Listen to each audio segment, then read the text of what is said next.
இந்த எபிசோடில் நாம பிரகாஷ் இயக்கத்தில் 2023 வெளிவந்த குடிமகன் படத்தை பற்றி தான் பார்க்க போகிறோம். இந்த படத்தோட கதையை பற்றி பார்த்தோம்னா, வங்கி ஏடிஎம்மில் பணம் நிரப்பும் வேலை செய்து வராரு நாயகன் விஜய் சேவன்.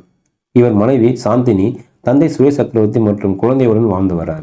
விஜய் சேவன் குடிமகன் குடித்தாலே போதை ஏறும் வினோத நோயில் சிக்கிறாரு. ஒரு நாள் ஏடிஎம்மில் பணம் நிரப்பும் போது தானாகவே போதை ஏறி மெஷினில் 100 ரூபாய் வைப்பதற்கு பதிலாக 500 ரூபாய் நோட்டுகளை வைத்து விடுறாரு. அந்த பணம் வாடிக்கையாளர் கைக்கு போகுது. இதனால் விஜய் சேவன் வேலை பறிபோகுது. இழந்த வேலையை மீண்டும் சேர பணத்தை எடுத்த வாடிக்கையாளரை தேடி அலைகிறாரு. இறுதியில் விஜய் சேவனுக்கு பணம் கிடைத்ததா, மீண்டும் வேலையில் சேர்ந்தாரா என்பதே படத்தோட மீதி கதை. விஜய் சேவன் அப்பாவியான குடும்பத் தலைவர் கதாபாத்திரத்தில் யதார்த்தம் மீறாமல் இயல்பாக நடித்து கவனம் பெறாரு.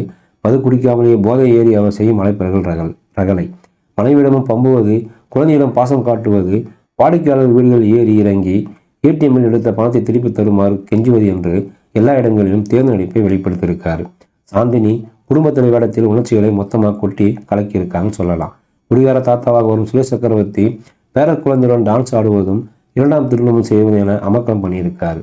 குடிமகனுக்காக குரல் கொடுக்கும் கேரக்டரில் நாமோ நாராயணன் வழக்கம் போல் எகத்தாள நடிப்பில் அதகலம் பண்ணும்போது தியேட்டரை சிரிப்பல்ல அதிருது. ஜிஆர் கதிரவன், கேபிவே ஆனஸ்ட்ராஜ் ஆகியோரும் தங்கள் பங்குக்கு சிரிக்க வைக்கிறாங்க. நாயகனின் வினோத நோயை மையமாக வைத்து குடும்பமாக பார்த்து ரசிக்கும் வகையில் காமெடிக்கு முக்கியத்துவம் கொடுத்து கலகலப்பான படத்தை கொடுத்திருக்கிறாரு இயக்குனர் பிரகாஷ். பல இடங்களில் சிரிக்க வைத்து, சில இடங்களில் சிரிக்க வைக்காமல் திரைக்கதை அமைத்திருக்கிறாரு.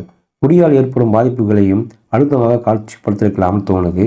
தனுஷ் மேல இசையில் கொக்கு கொக்கு பரபர பாடல் துரில் ரகம்னு சொல்லலாம். மெய்யந்தரின் ஒளிப்பதிவு படத்தை சுவாரஸ்யப்படுத்தி உதவியிருக்குன்னு சொல்லலாம்.